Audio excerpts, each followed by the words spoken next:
what's going on YouTube? It's your boy Adeptist here. I just wanted to come through and give you a song breakdown of my new song, Endless Torment. It's about being tormented endlessly.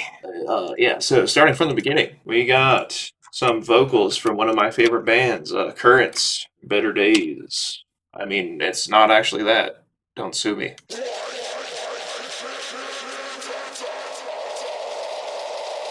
We just got some grain delay, some EQing on like the 1K because it was too much, and then here was like harsh after, or just sticking around in the mix too long after the washout here. And then coming down, we got whatever the fuck this is. Spooky one shot. And then we got some labs. Labs is the sauce for this kind of stuff. Oh, we got a tape orchestra strings soul tasto. Probably butchered that, but it is what it is. Get over it.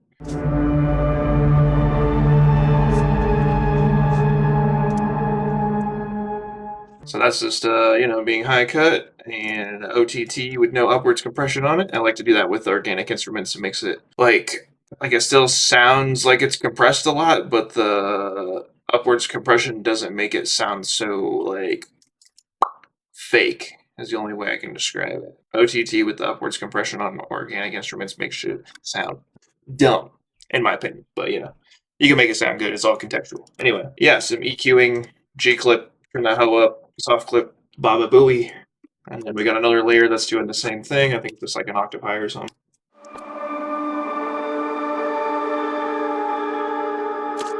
Yeah, it's like another Labs one. This looks like it's an atmosphere.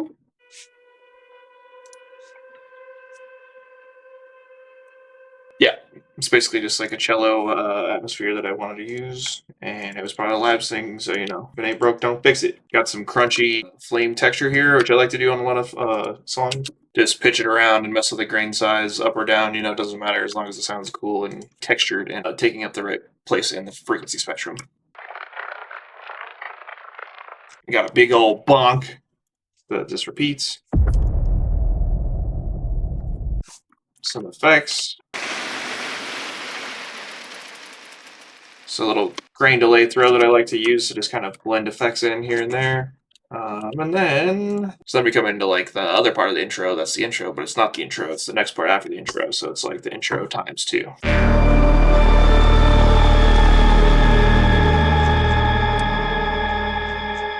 Yeah, we just got a nice little ride to keep the downbeat going, like every bar, I think that is. If it's not, sue me. We got the Currents vocal again, but more of like a rhythm.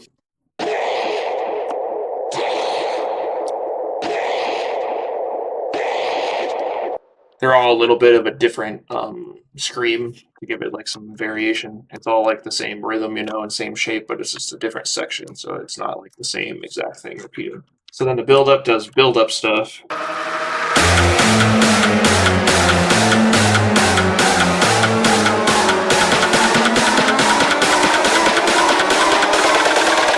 Yep.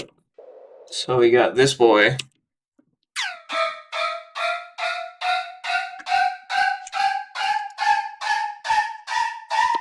It sounds so funny on its own, but it's like the horror strings on the drop. That just kind of comes in.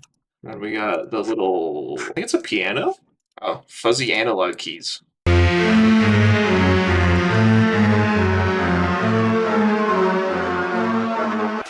Yep. And then for the pre-drop, you wouldn't have guessed it, but it's the Currents vocal. Shit, that's crazy, right? Why can't I? So it's just got some reduced ambience on it because, it's a totally original vocal and doesn't have background effects or guitars or bass or drums in it.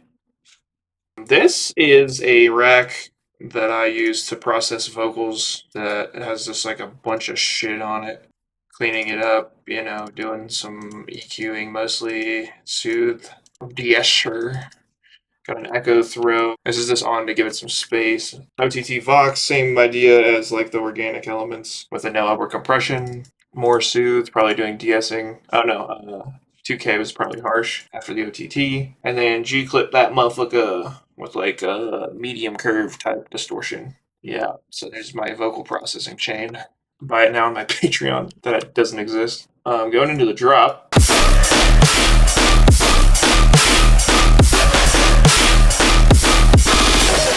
Yeah, so I just kind of wanted to make something simple, but with like good tonality and good crunch on it. So it's really only 2 layers, and the psycho strings. The first layer is the sub and noise essentially. It sounds like this, and then with nothing on it, it sounds like this. Basically, it's going through this riff filter. I'm not gonna lie, I was just fucking around trying to make something sound cool, and I put this on, and yeah, it messes the sub up. It's putting a giant peak in the sub, and blah blah blah. And who gives a fuck? It's my song. Multi-band compression, it's like default multi-band compression to kind of smooth it out. Redux to add noise, I believe. Yeah, it's adding noise, and then I'm using an envelope follower to control, like, basically when it's adding noise, because if I, like, do this, see how the noise comes before the sub comes in? And then if I go and delay it here with this little section, you can actually put it after the sub hit. And I did that because of the transient layer, so that way the white noise and the transient weren't stacking on top of each other and taking away from the actual transient sound. I'm just gonna disperser on it. Just dispersing it, bringing the mids out like usual, like the usual style I like to do. Yeah, see how like default that sounds is the only way I can describe it, and then you put the disperser on it and it kind of gives it like a whoom whoom whoom.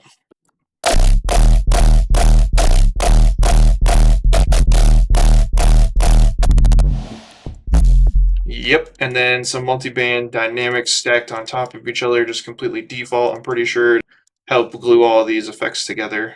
OTT on the sub, but hear me out, okay?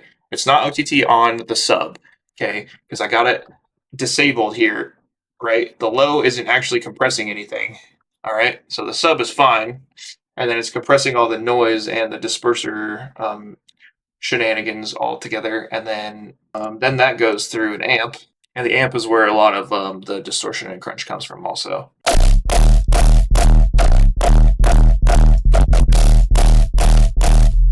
Yeah, basically I just turned it on and filled with it until it had tone and sat how I wanted it to in the mix. I put the OTT before the amp because I wanted to make sure that I could control the amount of distortion that was being applied to everything. Because if you think about it, if you got a signal that's like all crazy in dynamics and then it's going through a distortion, certain sections of the frequencies are going to be distorted unevenly, okay? But if they're all compressed and they're all the same volume, when you apply the distortion, it's going to apply the distortion more evenly throughout the whole signal. So yeah, that's your nerd shit for the day. After that, the amp added too much of whatever harmonic this is here, so I just cut it out, and then I boosted this a little bit to have a little bit of a tone to just help it have more tone. After that, we just got a gate, and it's just side chaining from the transient to help it all like kind of get tighter. That G clip, clipping it a little bit of G clip. And then this is just cutting the tail after every hit. This is something I added later. I just noticed that the tail of the sub kind of rang out too long, so I just wanted it to be a little bit shorter. And this is literally just a utility turning it down, like on a macro, bing bong. So yeah, that's the sub and like noise layer together. Then this is the transient layer, as I like to call it. Yeah, so the transient layer. Yep, so that's what it sounds like. If I turn everything off, it sounds like this. So let's see what's going on. It's just got a stereo imager, which I'm just cranking the stereo image and stereoizing it a bit. And then after that, I got a transient shaper, getting it to really bonk through with it all the way up and the speed down. So it's essentially just taking a longer section. Because, like, if you have the speed set to this, it'll take this much, for example. But if it's set all the way back, it'll take this much. Like, it's basically the duration of how long the transient shaper is taking into account for all the controls, not just the attack. So yeah, it's just basically cranking the transient as high as it can go, and then I'm turning the pump up to give it like some more dynamics again. Because if you just crank it, especially with the speed knob down all the way, it'll make everything sound flat and like squashed. So if you turn the pump up, it helps the transient come through, and then the rest of it ducks afterwards or pumps afterwards. Pump, like a little pump. Um, it'll help everything kind of just like sit better and sound more dynamic. After that, we got a motherfucking OTT. This OTT is very special to my heart because it actually is turning down everything below 88 hertz. Because, you know, you just can't have 88 hertz in something that doesn't need it. That's just a little trick I like to do to cut out some lows without having to get an EQ. Soothe in the 4K area. And that's only on like 30%, and it's turning it up a lot. I probably could have gotten away with more, but honestly, in the context of the mix, the sound doesn't sound harsh, so whatever. Boosting some highs. So essentially, the reason why I like to use Soothe and then an EQ before or after is you can cut out what sounds bad, and then it's going to sound like there's not enough highs, so you can boost it back up with the EQ. And since you're cutting all the stuff that sounds like S, you have a lot more room to bring everything else that sounds good up without it like sounding like butt cheeks. Disperser to make it a little more zappy. Another transient shaper to make it more transient shaped. So yeah, this is just like pretty much copy pasted, and I just think I just needed it to come through more. More soothe than the 2K, 65% mix, reverb, a little bit of reverb here. Hey, got some reverb here. Oh, and then for the fills, I'm just automating the reverb down because it gets really high pitched, and I feel like when you have really high pitched things through like reverb, it can just sound real bad if you're not careful. EQ to cut out lows and low mids, and then I'm just yeeting it into a G clip. Let's go over the fills really quick because I feel like they sound sick. Yeah, so literally for the fills in this song, I just took the like sub noise layer and just randomly drew some bullshit in. Didn't even think about it. Just went right, and so it came up with this. Headphone user warning because I feel like this might be loud. Yeah, and it's literally just like since I'm pitching it 47 semitones up, all stepped weird and stuff with a grain size low, it like makes that really weird, fucked up printer sound, I guess. I don't know what to call it. And then for the next fill, this is the vocal. Same vocal. Yeah, so for this right here, I got the little one shot from the intro over here and basically just cut it higher and put some delay echo on it. And I just played like a little melody. Just walks down basically.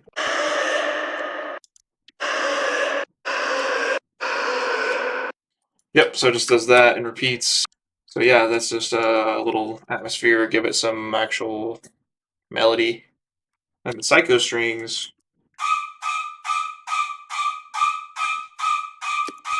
Yeah, so essentially they just kind of do like one note the whole time, and then the next 8 bars they go down or up or whatever. We'll see. So yeah, originally this sound was this sample. I just pitched it up. So yeah, that's how I got like the little stabby string sound, you know? So yeah, for the processing on this, I used Course Ensemble just to kind of smear everything so that way the transient didn't come through the mix too much and it would kind of sit behind everything. This is a pitch shifter going +1 semitone, so this adds a lot of dissonance to it. So like without it, and then with it, easy way to add tension. I like to do that a lot. Like if something sounds too pitch perfect and I need it to sound scarier or add more tension, I'll just put the pitch shifter on it and do +1 or +13 or like +11, so that way it's off 1 semitone from what everything else is playing, and it adds a lot of tension. So yeah, after the pitch shifter, we got a reverb to reverb it. Mix 100% up. Decay time pretty short. Smaller room size. Soothe for de-essing. EQing it to fit in the mix pretty much, and there's probably something really harsh right there that I said bye-bye. And then G-clip. Just a little bit of G-clip this time. So yeah, other than that, there's some effects that do effects things. Let's see. I need to remember to use that. I didn't even know I did that for those. Okay, so essentially what I did is I just took the vocal, added a loop at a certain section, and then I just scrolled through the sample until I found a part that I liked that fit in the mix well. And then same thing here, so that way it's always a little bit different. And then after that, you use an LFO to chop it in whatever rhythm you want, and it'll kind of just like follow everything, and it's like a really good way to add atmosphere behind everything and keep it on rhythm. I learned that from Virtual Riot. Shout out you. I know you're watching this video. But yeah, so it's just got a lot of delay, two different kinds of a lot of delay, multiband compression, more multiband compression to just like smash all this together, then a lot of reverb, and then EQing, cutting some of the sides out so it's more at the middle, using a really steep cut EQ to place it where I need it to be in the mix, soothe on the high end, and then I'm just cranking it into a limiter and then ducking it. And then this is probably, yeah, this is just the same thing where I'm just turning it down where I don't need it to be on, because, you know, it has a giant reverb tail. So even if the clip ends here and it's got 10 seconds of reverb, it's still going to ring out. So this is just kind of turning it off when I need it to shut the fuck up. Yeah, other than that, just risers. Oh, the drums. We didn't talk about the drums. So yeah, here's the drum solo. So yeah, it's this kick. It's kind of a weird kick. Sounds pretty dumb on its own, but in the context of everything, it works. I'm just cranking the beginning section of the transient all the way up to come through, leaving everything else alone, and then G-clipping it by 1, just to give a little extra oomph. And the snare is just literally one snare, LA snare, shout out. Yeah, it's just a snare pitch down 2 semitones to help it sit better in the mix, and then I'm cranking it into a G clip, just ignorantly, because fuck it. Cymbals, pretty straightforward, just this Vengeance Ride loop. I am messing with the grain size of it and stuff just to get it to do something. I can't remember why, it was probably a mixing thing. And then this with the Haas effect on it to make it super wide. And then that all goes to the cymbal group where it gets sidechained a little bit by the main drums. And then this is probably just de-essing, yep. So yeah, now we're on to the mint section.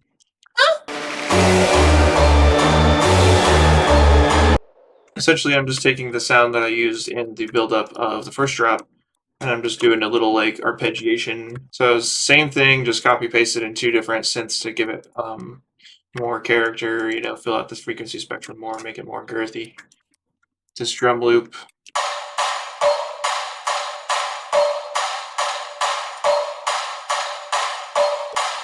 Which sounds hilariously bad on its own, but I wanted it to be like kind of weird and sound kind of fucked up on purpose. So yeah, that's why it's processed to sound like that. Just straight up Haas effect for stereo. A little bit of OTT, you know, some reverb on it. A little bit of reverb.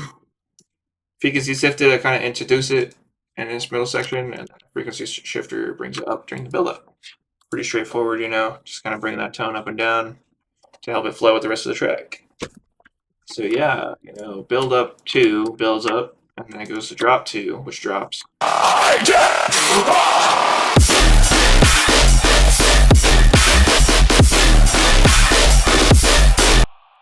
Yeah, so basically I just took the same sound, did a different pattern, changed the drums so it wasn't just kick snare. Now it's kick snare instead of kick snare. You feel me? So yeah, it does that for the little kicks and the snares when it does kick snare things. Yeah, so change the drum pattern, change the pattern of the basses, and yeah, that's basically all I needed for a switch in the song, because since the drum pattern and the basses are doing a different pattern, it keeps the song fresh. Like if I was to keep the drum pattern the same and then just change the pattern of the synths, it would probably feel a bit lazy. So yeah, I just basically wrote a new drum pattern like without even having anything here. I was just like, I just want the drums to do this. and then afterwards I wrote the flow of the drop around that. So that way I'm ensuring that the flow that I write works with the drums that I laid down, and it was kind of like a creative. Yeah, so that's basically it. I hope you guys learned something. This is my new song, "Endless Torment." It's out on April 24th.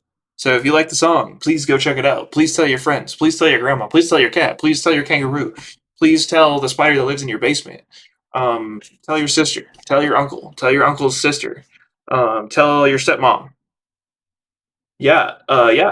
So this is my song, and I made it, and yeah, I hope you learned something. If you have any questions, please feel free to leave them down in the section where you leave comments in the comments section. All right. Peace.